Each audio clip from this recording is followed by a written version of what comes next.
Greetings everyone. Today, bite-sized news update will be covering recent global news, trimmed down to bite size for your joy and information. Enjoy. Former US President Donald Trump has issued a sharply reduced ultimatum, just 10 or 12 days, for Russia to demonstrate progress toward a ceasefire in Ukraine. Should Moscow fail to do so, the US may impose secondary sanctions. This marks a dramatic shift from prior longer timeframes and adds pressure in an increasingly volatile geopolitical standoff. Europe's reaction has been mixed. Some leaders view the EU-US tariff deal as asymmetric, while others support coordinated pressure on Ukraine. Meanwhile, Russia has acknowledged the ultimatum but rejected substantive retaliation, prompting heightened diplomatic tension across Western capitals and Moscow. The US has announced its departure from UNESCO, citing ideological bias and cultural disagreements. This move reverses its re-entry under the prior Biden administration and reflects escalating friction between the US and certain international institutions over cultural and geopolitical alignment.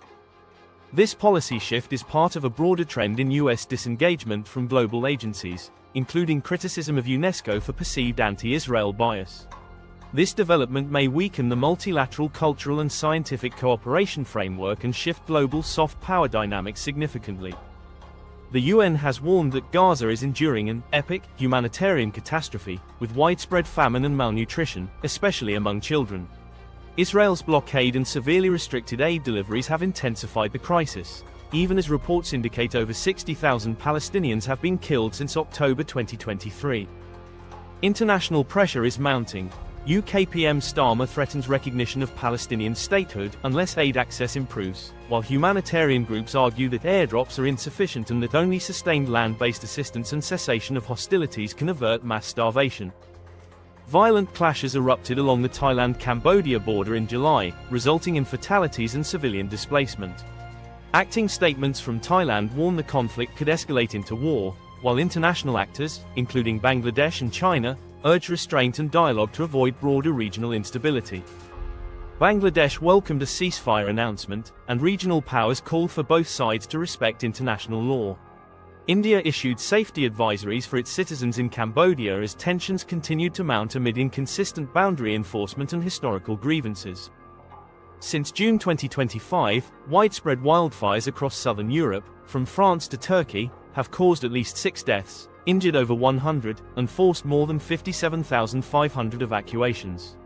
The extreme conditions were driven by record heatwaves, reflecting the intensifying impact of climate change. Turkey was particularly badly hit, with over 52,000 evacuated.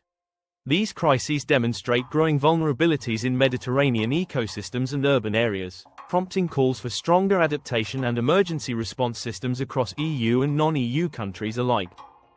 The UK experienced its third heatwave of the summer, July 9 to 15, with regions like the Midlands and South East hit by temperatures exceeding 34 degrees Celsius.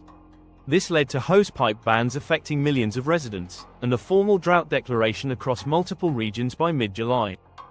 Water authorities imposed ban measures across several areas, while climate scientists emphasized the urgency of resilience planning. The event highlighted escalating water scarcity risks, especially in the face of hotter, drier summers expected in coming years. The International Monetary Fund has raised its 2025 global GDP forecast from 2.4% to 2.7%, citing eased trade tensions, especially tariff de-escalation, and stronger than expected performance in the US, China, and Europe. Still, growth remains significantly lower than last year's 3.6% global rate. However, the IMF cautioned that global recovery remains fragile. Continued uncertainty over trade policy, particularly potential reinstatements of high tariffs, and market volatility could dent confidence and slow momentum in key sectors such as copper, pharmaceuticals, and manufacturing. Trump-era trade negotiations culminated in a 15% US tariff on many EU exports, covering automobiles and industrial goods, with Europe agreeing to increased spending on US energy and defense in exchange. European leaders criticized the arrangement as favoring American interests at their expense. Analysis shows US factory costs could rise by 2 to 4.5% due to new tariffs, impacting margins and supply chains. Companies like Stellantis, Boeing, and Procter & Gamble are already reporting mixed earnings and profit pressure amid the evolving trade policies. A gunman opened fire in the Blackstone Global headquarters building in Midtown Manhattan, killing 5 people, among them a Blackstone employee and off-duty NYC police officer D. Darul Islam. The shooter later died from an apparent self-inflicted gunshot wound. Another victim remains in critical condition. This tragic incident has heightened concerns about security in major financial hubs. Security experts warn of rising threats to corporate executives and high-profile urban environments, prompting calls for enhanced safety protocols and situational awareness in business districts. At the 2025 World AI Conference, international experts adopted a strategic action plan on AI governance, emphasizing transparency, ethical development, and alignment with human rights.